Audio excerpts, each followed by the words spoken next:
الله من الشيطان الرجيم.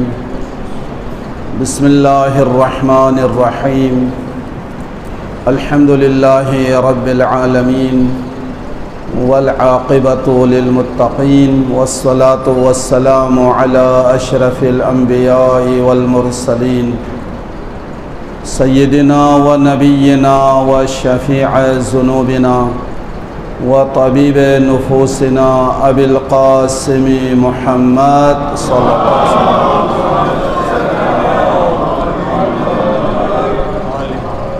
وعلى أولاده الطيبين الطاهرين المعصومين الذين أذهب الله عنهم الرجس وطهرهم تطهيرا.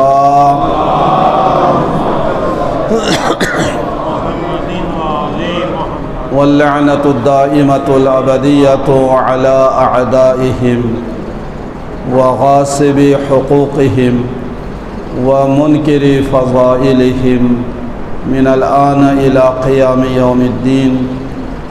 أما بعد فقد قال الله الحكيم بسم الله الرحمن الرحيم وما خلقت الجن والإنس الا لیعبدون.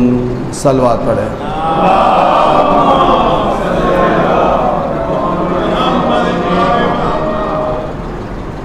ایک عظیم عبادت ہے ذکر محمد اور آل محمد علیہ السلام. اللہ تعالی ہم سب کو اس عبادت کی توفیق عطا فرمائے. بخاری صاحب کے والدین ان کے فرزند کے ایصال ثواب کے لیے آج کی مجلس ہے.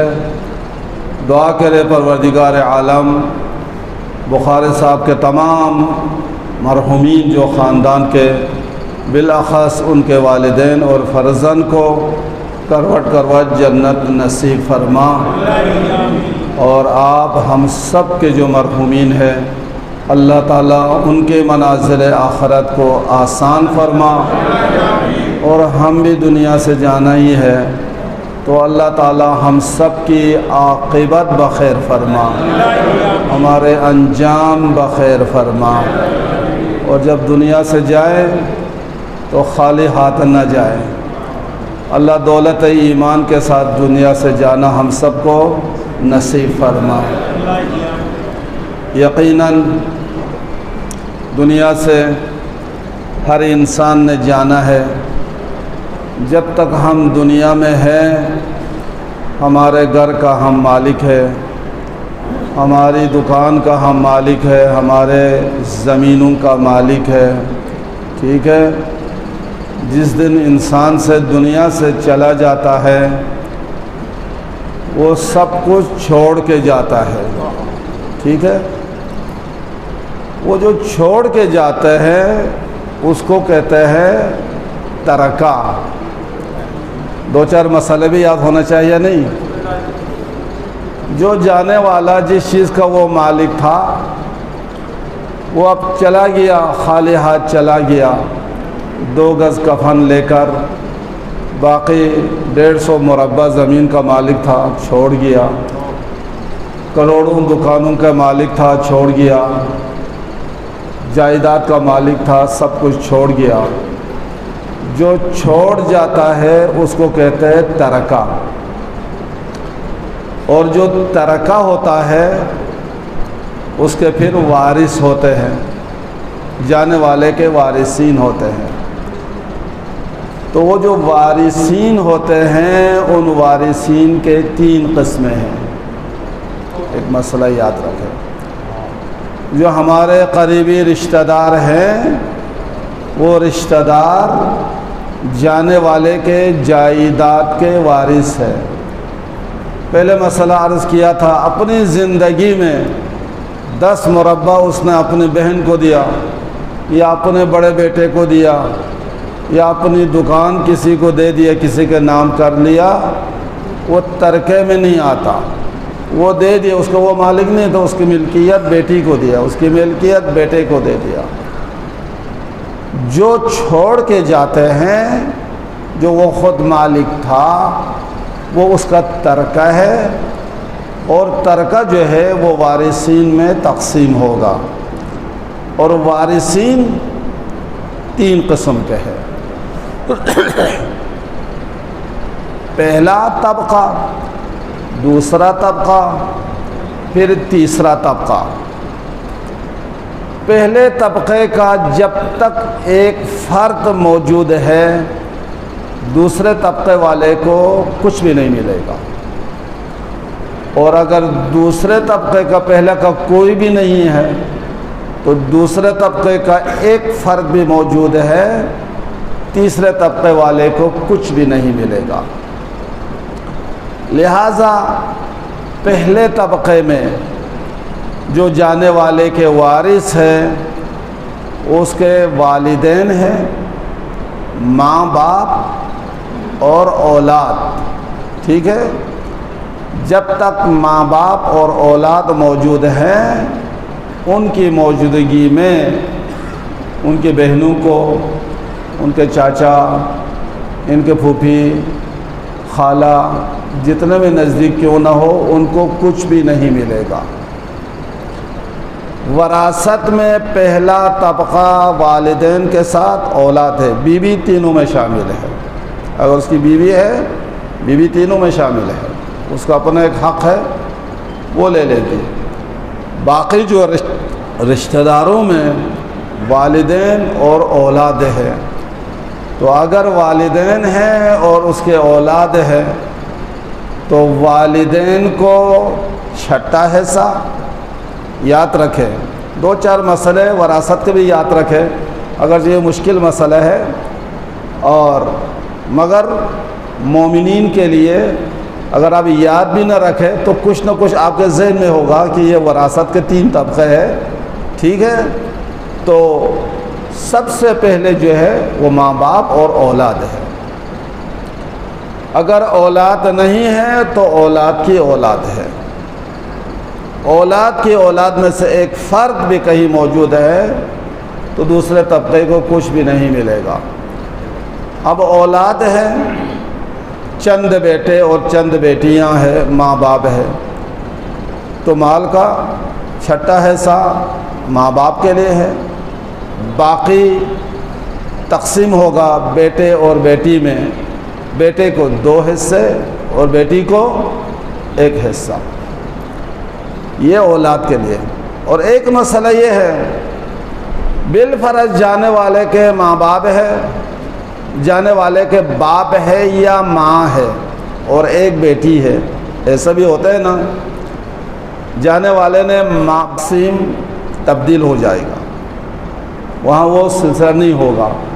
کل جائیداد 4 حصوں میں تقسیم کر کے 1 حصہ باپ کو ملے گا، یعنی چوتھا حصہ، اب چھٹا حصہ نہیں، چوتھا حصہ باپ کو ملے گا، باقی 3 حصہ ایک بیٹی ہے اس کو ملے گا۔ اور اگر اولاد نرین نہیں ہے، چند بیٹیاں ہیں اور باپ ہے، بیٹا نہیں ہے، تو پھر تقسیم وراثت میں 5 حصے ہوں گے۔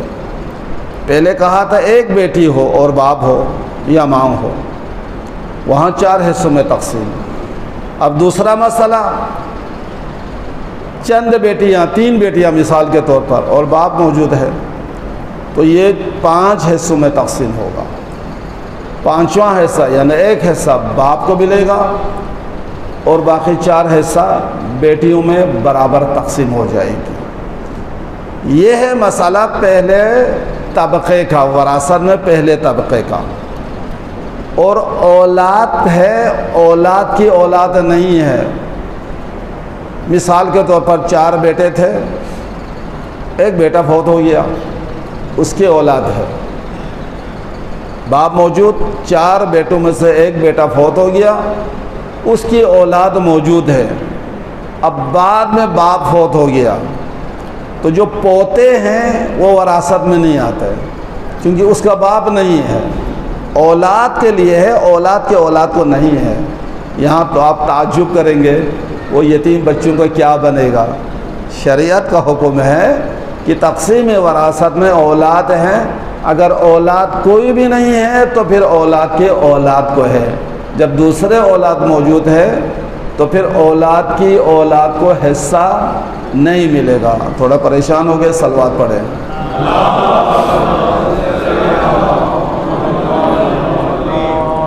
طبقہ اولا میں تقسیم وراثت بہت مشکل ہے۔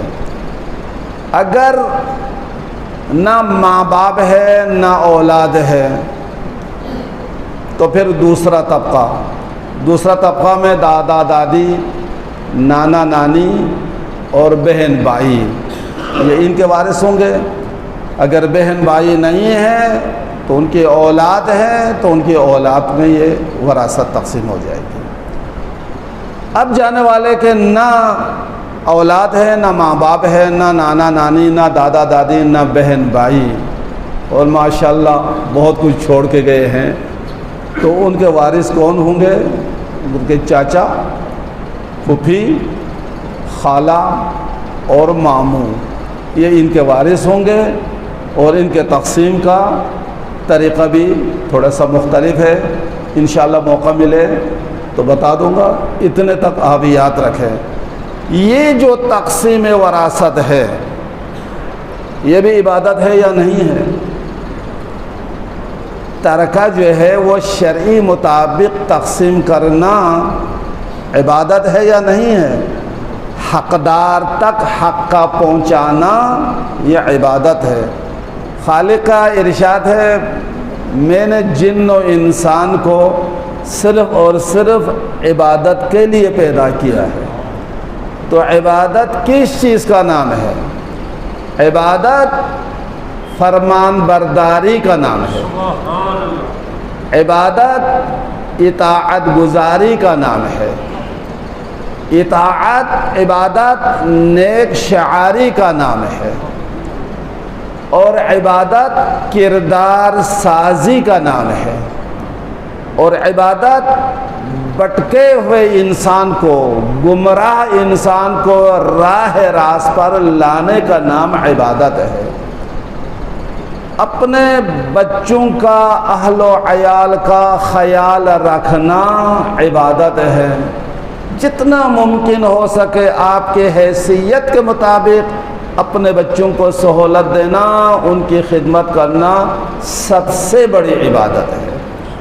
اور اسی طرح بھوکے کو کھانا کھلانا، محتاج لباس کو لباس دینا، والدین کا حق ادا کرنا، اولاد کا حق ادا کرنا، میاں بیوی کا ایک دوسرے کے حقوق ادا کرنا، یہ تمام کے تمام عبادت میں آتے ہیں۔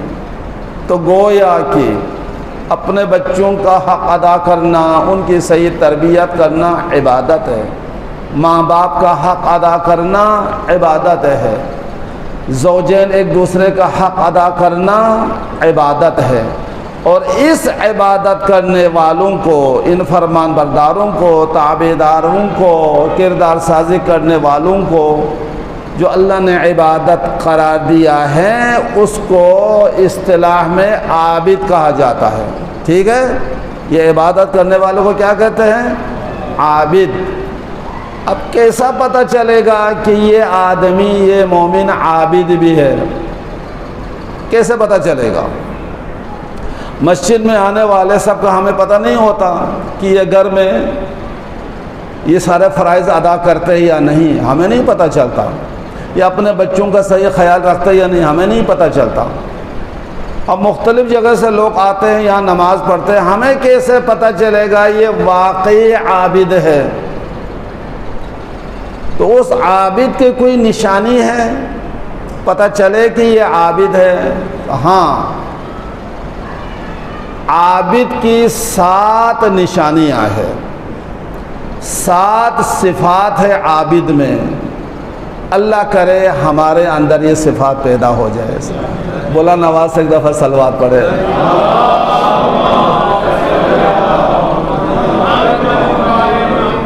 آج کے مجلس کو میں مختصر کرنا چاہتا تھا، ٹائم پھر بھی وہ 20 منٹ ہو گیا ہے، پھر بھی ایک دفعہ صلوات پڑھے۔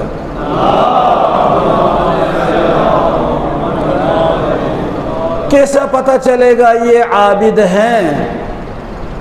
ایک ظاہری بھی پتہ چلے گا نا کہ یہ عابد ہے، 7 صفات کے ساتھ عابد کی پہچان ہوتی ہے، 7 خصلتیں جس کے اندر موجود ہیں وہ عابد ہیں۔ اور اللہ نے ہمیں پیدا کیا ہے کس لیے؟ عبادت کے لیے۔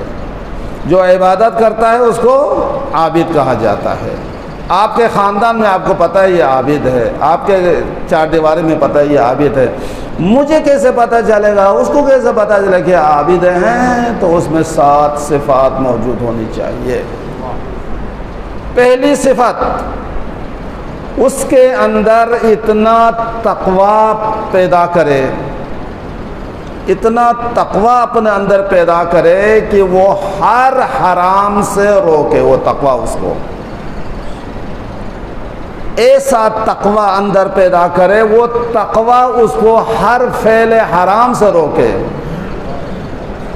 وہ عابد ہے۔ حرام تو بہت سارے ہیں نا مومنین، ایک تو نہیں ہے، بہت سارے حرام ہیں۔ کوٹھی پر ہمارا قبضہ ہے، باپ دنیا سے چلا گیا، ابھی وراثت نے بتا دیا وارثین کا حق ہے، 4 بہنیں ہیں، 4 بھائی ہیں، بہن کا بھی حق ہے، بھائی کا بھی حق ہے۔ دنیا سے جانے کے بعد اب یہ جو گھر ہے، اس گھر میں 8 حقدار ہے، یہ ہر ایک کو اپنا اپنا حصہ جب تک نہیں ملے گا اس گھر میں نماز حرام ہے۔ ہاں راضی ہے، وہ اس کے اعتراض نہیں ہے۔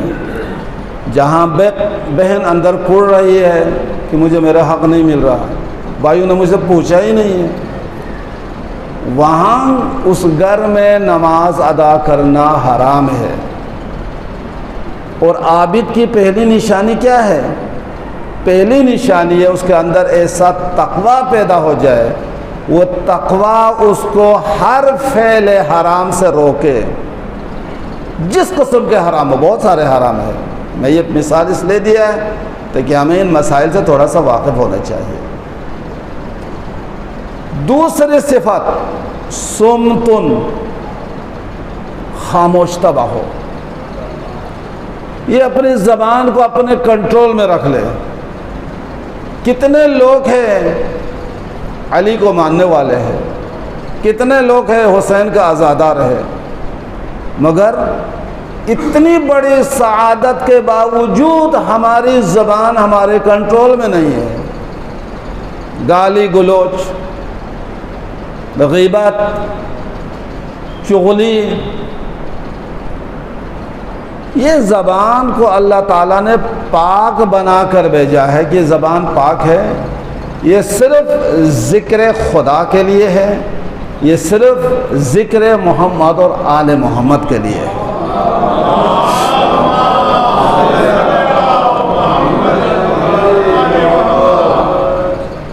اس زبان سے کسی کو نقصان نہ پہنچے، اس زبان سے کسی کی بے عزتی نہ ہو جائے، اس زبان سے کسی کی غیبت نہ کرے۔ عابد کی نشانی، جو آپ کو ظاہراً کسی کی عبادت کو دیکھنا ہے تو یہ علامت دیکھو اس کے اندر کتنے تقوی ہے، جو ہر فعل حرام سے رک جاتا ہے، کتنے اس کے زبان پر اس کو کنٹرول ہے۔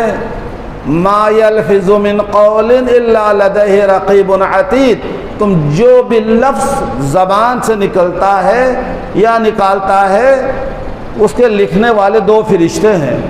ہمارا ہر لفظ زبان سے نکلے گا، وہ لکھنے والے 2 جاسوس فرشتے ہیں، ہماری ہر بات کا نوٹ کرنے والا ہے۔ لہٰذا اپنے زبان کو کنٹرول میں رکھنا، یہ عابد کی دوسری صفات ہے۔ تیسری صفات یہ ہے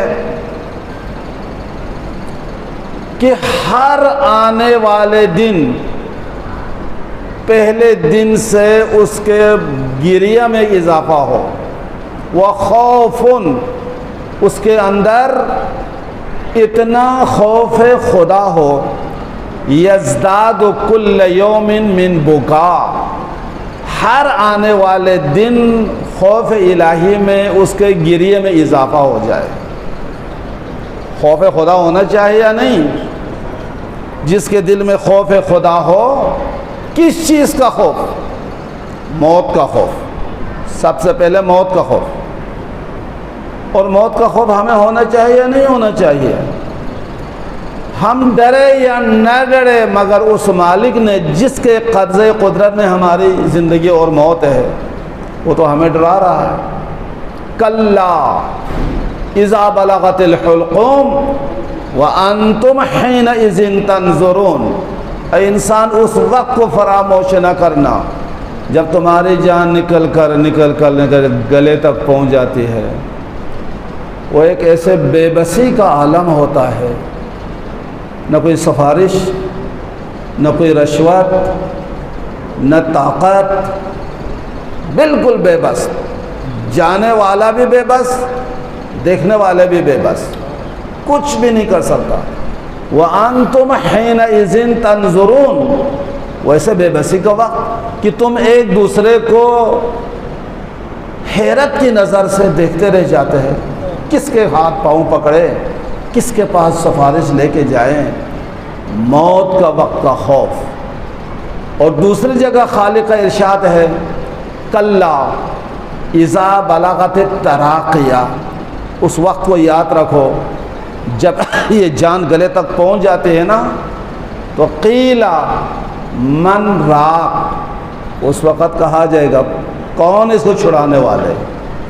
تم تو بڑا بہادر تھا، طاقتور تھا، آج تمہارا باپ دنیا سے جا رہا ہے، تمہارا بھائی جا رہا ہے، تمہارا فلان جا رہا ہے، کون ہے اس کو چھڑانے والا؟ قیل من راق والتفت الساق بالساق، وہ ایک ایسا وقت ہوگا جانے والے موت کی تلخی کی وجہ سے پنڈلی پر پنڈلی چڑھے ہوئے ہوں گے۔ وَظَنَّ أَنَّهُ الْفِرَاقُ، اس وقت وہ سمجھے گا اب میں دنیا سے جا رہا ہوں۔ وَإِلَىٰ رَبِّكَ يَوْمَئِذٍ الْمَسَاقُ، اب اپنے پروردگار کے بارگاہ میں حاضری دے رہا ہوں۔ لہٰذا موت کا خوف، مومنین، گلا کاٹنے کا نام صرف خوف نہیں کی سختی نہیں ہے، گلا کاٹنے کے بعد اتنی سختی نہیں ہوگی جتنے گلا گونڈنے کی سختی ہے۔ کسی کو گلا گونڈ کے مار دے، موت گلا گونڈنے کا نام ہے، سانس پھولنے کا نام ہے۔ کیا خوف نہیں ہے؟ پہلی بات وَخَوْفٌ، عابد کی نشانی میں سے اس کے دل میں اتنا خوف ہو، ہر آنے والے دن پہلے دن سے خوف الہی میں گریہ میں اضافہ ہو، روئیں، آنسو بہائیں۔ قبر کا خوف، خوفناک ہے مومنین قبر۔ کون کہتے ہیں قبر میں آپ بہادری سے جائیں گے؟ قبر اتنا خوفناک ہے کہ اگر ہمیں جنازے اوپر جس بندے کو لے کے جا رہے ہیں اس کی آواز آتی تو ہم بھی مر جاتے۔ وہ فریاد کر رہے ہوتے ہیں مجھے مت لے جاؤ، اس تاریک قبر میں مجھے مت لے جاؤ۔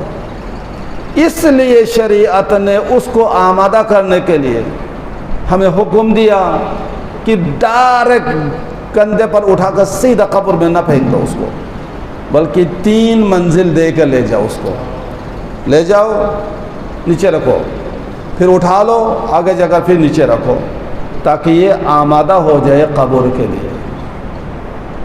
اس کو پتہ ہے میں کہاں جا رہا ہوں، اس کے دل میں خوف نہیں ہوگا، وہ کہاں سے کہاں جا رہا ہے، اس دنیا کی روشنی سے اس تاریک گھر میں جا رہا ہے۔ قبر کا خوف، قبر کی تاریکی کا خوف، جہاں اتنی تاریکی ہوگی کہ اپنے ہاتھ نظر نہیں آئیں گے۔ قبر کی تنگی کا خوف، اتنے تنگ ہے یہ قبر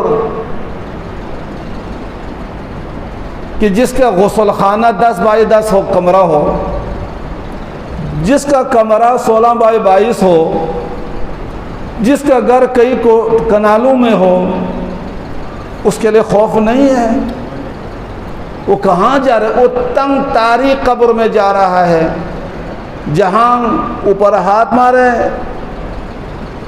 تو پورا ہاتھ سے پہلے قبر کے چھت نظر آ جائے، سراہنے کو دیکھو، جس طرف آپ کا رخ ہے وہ کتنا فاصلہ ہے، سامنے ہے۔ اس تاریک اور تنگ قبر کی وجہ سے انسان کے دل میں خوف آتا ہے، اس خوف کی وجہ سے انسان روتا ہے، اور پھر وہ تنہائی کے ساتھ ساتھ وہ تنگی کے ساتھ وحشتناکی ہے، جانے والے کے لیے وحشت ہے وہ قبر۔ اس لیے ہم نے کبھی نماز راحت پڑھی ہے کسی کے لیے؟ ڈاکٹر یاسوف صاحب جو اعلان کرتے کیا اعلان کرتے ہیں؟ نماز وحشت، نماز راحت نہیں۔ اگر وہ وحشت نہیں ہوتی تو نماز راحت ہوتی۔ اس وحشت کو دور کرنے کے لیے ہم یہاں کھڑے ہو کر 2 رکعت نماز پڑھتے ہیں۔ پروردگارا، اس جانے والے کے لیے اس تنگ تاریک قبر میں جو وحشت ہوگی اس وحشت میں کمی کر دو۔ لہذا موت کا خوف، قبر کا خوف، قبر کی تاریکی کا خوف، قبر کی تنہائی کا خوف، قبر کی وحشتناکی کا خوف انسان کو ہر آنے والا دن گریہ میں اضافہ کرے۔ وہ عابد کی تیسری نشانی ہے۔ اور پھر میدان محشر، اس کا بھی ایک خوف ہے، جہاں اولین و آخرین اکٹھے ہوں گے، وہاں ایک ایک چیز کا حساب ہوگا۔ من یعمل مثقال ذرۃ خیرا یرا ومن یعمل مثقال ذرۃ شرا یرا۔ جو ذرہ برابر نیکی کرے وہ بھی سامنے، ذرہ برابر برائی کرے وہ سامنے۔ اس محشر کے میدان میں ایک ایک چیز کا حساب ہوگا، اور حساب لینے والا مالک الملک ہوگا۔ وہاں خوف نہیں ہوگا، وہاں بھی سفارش نہیں چلنا ہے، وہاں رشوت نہیں چلنا ہے، وہاں جھوٹ اور فریب نہیں چلنا ہے۔ ہم اگر اس میدان میں انکار کے پروردگار یہ کام میں نے کیا ہی نہیں، تو زبان کو خاموش کر کے اعضاء و جوارح سے جواب لیں گے اللہ۔ لہذا میدان محشر کا خوف، اور پھر آگے بڑھے، وہاں سے فارغ ہو جائیں، پھر بھی جنت نہیں، ابھی پل صراط ہے۔ وَإِن مِّنكُمْ إِلَّا وَارِدُهَا، اے انسان تم میں سے ہر کوئی پل صراط پر وارد ہوگا، اور یہ صراط پر وارد ہونا کان علی ربک حتما مقضیہ، خدا کے طرف سے اٹل فیصلہ ہے کہ تم نے اس پل صراط کو کراس کرنا ہے۔ نیچے جہنم ہے اور وہ بال سے باریک ہے، ادھر سے گزر کر جانا ہے۔ ایک خوف نہیں ہوگا جہاں انسان ایک نہر کو کراس کرتے ہو، اگر پل تنگ ہو جائے، گرنے کا خطرہ ہو، ایک پائپ ہو، موٹا سا پائپ ہے، اسی پر آپ چلیں، انسان چلنا مشکل ہو جاتا ہے۔ وہ تو پل صراط ہے، آپ کو پانی میں گرنے کا خوف ہے، آپ تیر سے نکل بھی سکتا ہے، ڈوبنے کا کم چانسز ہے اگر گر بھی جائے، مگر یہ پل صراط ہے، اس سے ہر انسان نے گزرنا ہے۔ تو لہٰذا عابد کی نشانیوں میں سے تیسری نشانی وہ خوف، ایک ایسا خوف خدا اس کے دل میں ہو تو یزداد کل یوم من بکا، ہر آنے والے دن اس کے گریہ میں اضافہ ہو جائے۔ اگر خوف خدا میں گریہ کرتا ہے تو پتہ چلتا ہے یہ عابد ہے، پتہ چلے گا اس کے آنکھوں کے آنسوں کی تری سے پتہ چلے گا یہ عابد ہے۔ حضرت نوح علیہ السلام، انبیاء علیہ السلام کتنے گریہ کرتے تھے، اتنا گریہ کیا حضرت نوح علیہ السلام نے، نام ہی نوح پڑ گیا۔ آپ کا نام نوح نہیں ہے، قرآن میں بھی آپ کا نام نوح ہی آ گیا، عبد الغفار آپ کا نام ہے۔ حضرت نوح کا نام نوح اس لیے پڑ گیا بعد میں، خوف خدا میں اتنا گریہ کیا، اتنا گریہ کیا، جس کی وجہ سے آپ کا نام نوح ہو گیا۔ حضرت شعیب پیغمبر اتنا گریہ کیا خوف خدا میں، ایک دفعہ بینائی چلی گئی اللہ نے جبریل کو حکم دیا، بینائی وہ لٹا دیے، دوسرے دفعہ، پھر تیسرے دفعہ خالق کا حکم ہوا، شعیب سن لو، اگر جہنم کے خوف میں گریہ کر رہے ہو تو میں تجھے امان عطا کی، اگر جنت کے لالچ میں گریہ کر رہے ہو تو میں نے تجھے جنت عطا کی۔ خوف خدا میں انبیاء روتے تھے۔ ہمارے پیارے نبی صلی اللہ علیہ وآلہ وسلم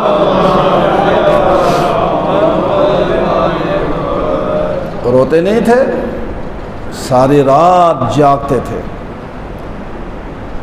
اتنے جاگتے تھے نبی، روتے تھے خوف خدا میں کہ کھڑے کھڑے رہنے کی وجہ سے آپ کے پاؤں سوج جاتے تھے۔ خالق کو کہنا پڑا، طٰہٰ ما انزلنا علیک القرآن لتشقیٰ، میرے طیب و طاہر نبی، میں نے یہ قرآن آپ کی مشقت کے لیے نہیں اتارا۔ یہ ساری رات گریہ، خوف الہی میں رونا، نمازیں پڑھنا، اپنی عبادت کو کم کر دے۔ گریہ کیا ہمارے نبی نے۔ مولا کائنات امیر المومنین علیہ السلام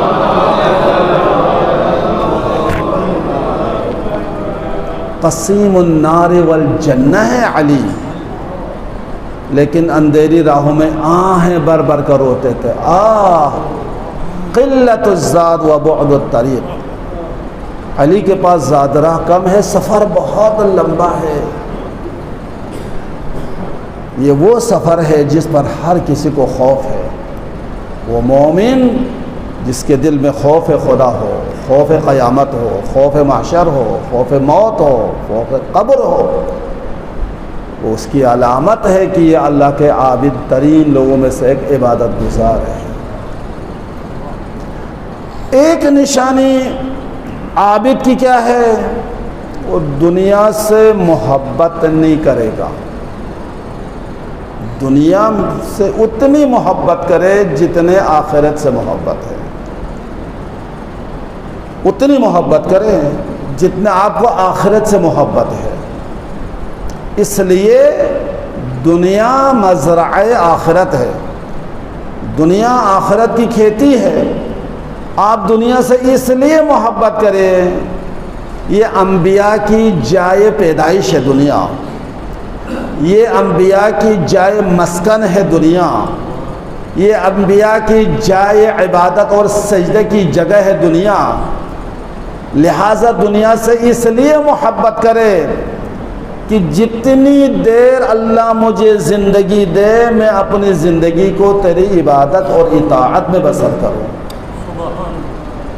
دنیا سے اتنی محبت کرے جتنے انسان کو آخرت سے محبت ہے۔ آخرت کے حصول کے لیے آپ دنیا سے محبت کرے، بس اتنی محبت ہو، اس سے زیادہ محبت نہ ہو۔ اور اگر دنیا کی محبت ہی دل میں آ گئی پھر اس کی تعریف نہیں ہوئی ہے، اس کی مذمت ہو گئی۔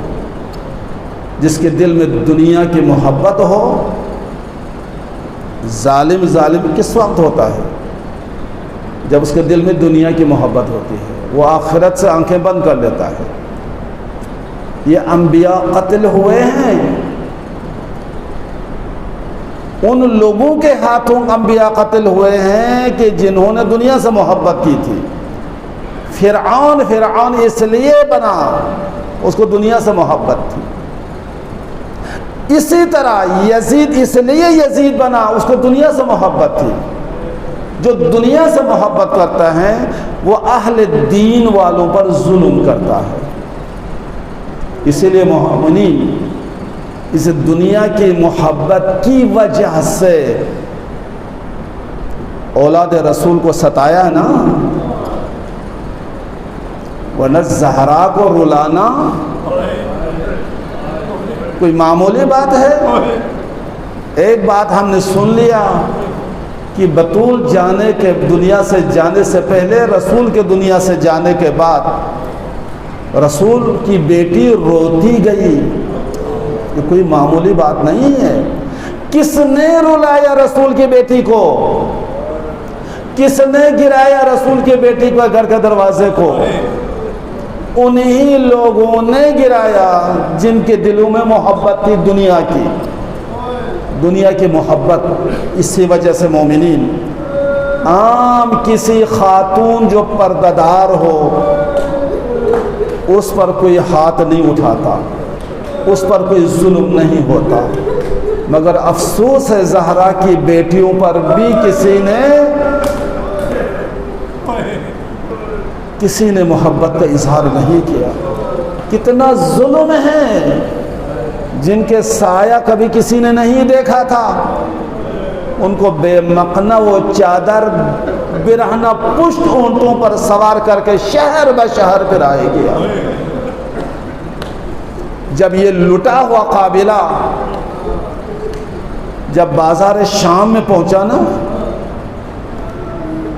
مومنین کتنے دن یہ مستورات آل محمد نے سفر کیا ہے برہنہ پشت اونٹوں پر.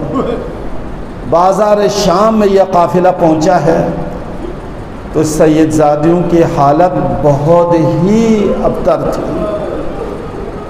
کپڑے بوسیدہ ہو چکے تھے, چہرہ گرد و غبار سے اٹے ہوئے تھے, بچے بھوک و پیاس سے نڈال تھے, اور بدماش بازاروں میں بدماشی کر رہے تھے, اور کوٹھے کے اوپر عورتیں تماشائی بن کر, اس لیے اعلان ہوا تھا نا